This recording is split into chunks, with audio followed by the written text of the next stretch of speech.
Hey sewers, today I'm going to take you on a trip to Japan without ever leaving your seat. Stay tuned to see what I got in my Japanese fabric haul. Welcome to So Lounge. If we haven't met yet, I'm Tony, and if you're back watching again, I'm so glad that you're here. Now, my love affair with Japanese fabrics began when I found this brightly colored fabric back in the fall, and it is a geometric print or combination of geometric prints, also with this leaf and bird pattern, and it's all the colors I love, so I knew it had to come home with me. This is a lightweight linen cotton blend. I made it up back in the spring in this shirt pattern. It actually should have buttons, but I omitted them so you could see the cool stripe variation down the front of my shirt.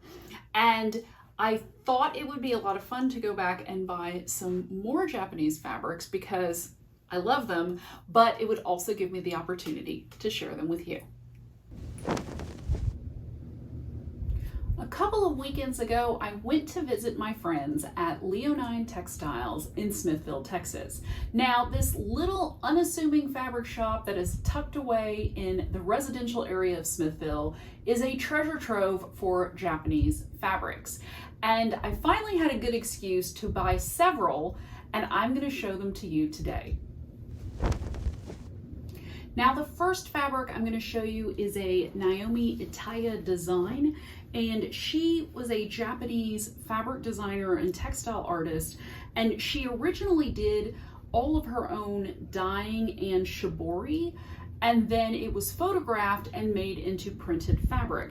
Now, the little circles on this fabric represent the shibori technique, which is a method of dyeing similar to tie dyeing, but you put the fabric over needles and then tie it with string, carefully remove them, and then immerse the fabric in dye. So traditionally in Japan, shibori fabrics were reserved for nobility and the very wealthy because the time it took to make this kind of fabric was very labor intensive, and it was very, very expensive back in the day.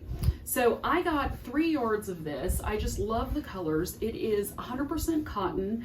It is very, very soft, and it has a nice hand to it. Let me show you that. So you can see it's a lightweight cotton, and I'm not sure exactly what I'm gonna make with this yet, but I got 3 yards, so that should be plenty to make a jacket or some kind of a top or a skirt. The next fabric we're going to look at is this gorgeous cotton sateen. This is an Ichino fabric, and it was designed by Etsuko Furuya, and she is a contemporary fabric designer, so her designs are very modern looking, and she originally was an interior fabric designer, so she usually has very large scale prints that kind of look like paintings that you could display in your home as curtains or however you like. But she has since transitioned into fabric for apparel, and one of her signature motifs are birds, which I love her bird fabric. So this is what I recently bought, and once again I have about 3 yards of this, and it is cotton sateen, so there's a little bit of a shine to it based on the weave of the fabric, but this one is very lightweight. It's a little bit lighter weight than the other one.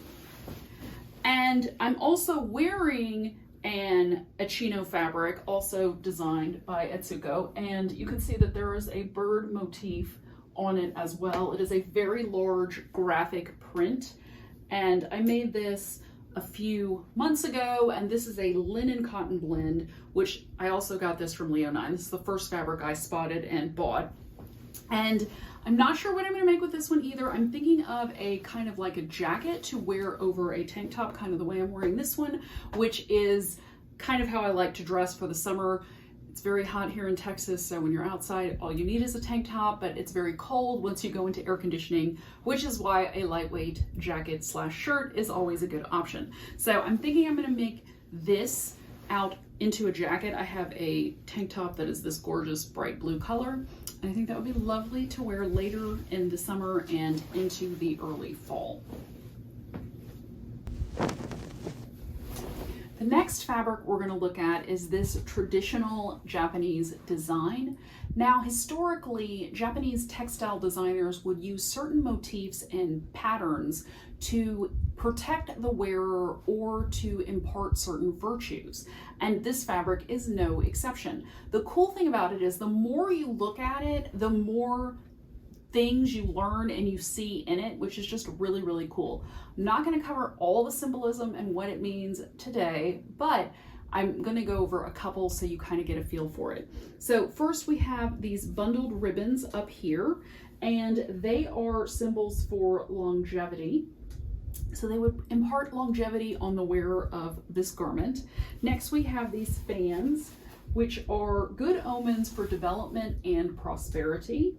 We have a variety of cherry blossoms, they're these little ones here, which are also on the fan, but then they're also scattered across all of the fabric, and they symbolize beauty, sweetness, and gentleness. We have these large chrysanthemums on various parts of the fabric, which also are for longevity. And then we have peonies here in the middle, which symbolize courage and honor.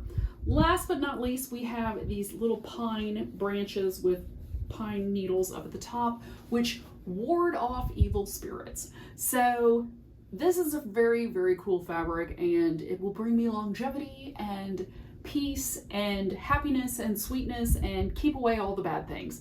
So I bought 5 yards of this fabric to make a kimono style robe. I don't have a particular pattern in mind. I did have a vintage robe pattern that said it required 5 yards, so that's why I got 5 yards. It is another 100% cotton fabric. It is very lightweight, so it's going to be a nice kind of summer robe, and I'm looking forward to making this and seeing it all made up. I love the bright colored print and just the design in general. I love all the variety in it, and I've always wanted kind of a traditional Japanese print to make a kimono robe out of. The last 3 fabrics I'm going to show you are these solid colored Japanese fabrics. These were gifted to me by my friends at Leo 9, and despite being solids, they are very beautiful and they do have a lot of color variation. Now, I believe this is bark cloth. It has a texture to it, and there's kind of a slub in the warp yarn. Now remember, the warp is the lengthwise grains that runs up and down the fabric, and then the weft is a black yarn that is running from right to left. And this is what creates this interesting color scheme. You can see it's kind of black in the light, and then the yarn that is the blue yarn is a kind of a multicolored yarn, so that's why you kind of have these little flecks of white in here. And through this weaving process of using 2 different colored yarns, you get this kind of fabric. Now, this is 100% cotton. It is very lightweight, and I got it in this indigo color, also in this gray. The cool thing about the gray is that the warp was woven in this kind of light blue, so it's kind of a bluish gray cream. It's really interesting looking fabric. And then there's also this cream one, which is a cream warp, and then the fabric itself, the lengthwise threads are kind of a brown cream tan color. So these are just some plain fabrics that would be great for summer. I do not have any specific plans for them. They are 3 yards each. Now, I had previously gotten some of this fabric for this brown dress, and it shrinks pretty bad. So I had 3 yards. I started making the dress. The sleeves are shorter than the pattern because my fabric shrunk. So I do not plan to wash these. I'm gonna use them as dry clean only, but I'm thinking I might use them for pants or maybe some skirts, and we'll see how that goes. So now you know the fabrics I got in my Japanese fabric haul. I hope you've enjoyed this video and that you've learned a little bit more about Japanese textile designs.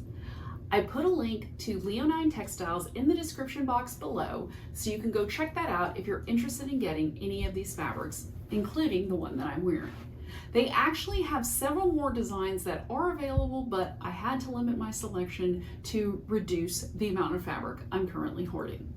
If you've enjoyed this video, be sure to click like and subscribe to my channel so you never miss a stitch. Until we meet again, happy sewing! Don't go! There's another great video coming up next. You're definitely going to want to watch this one.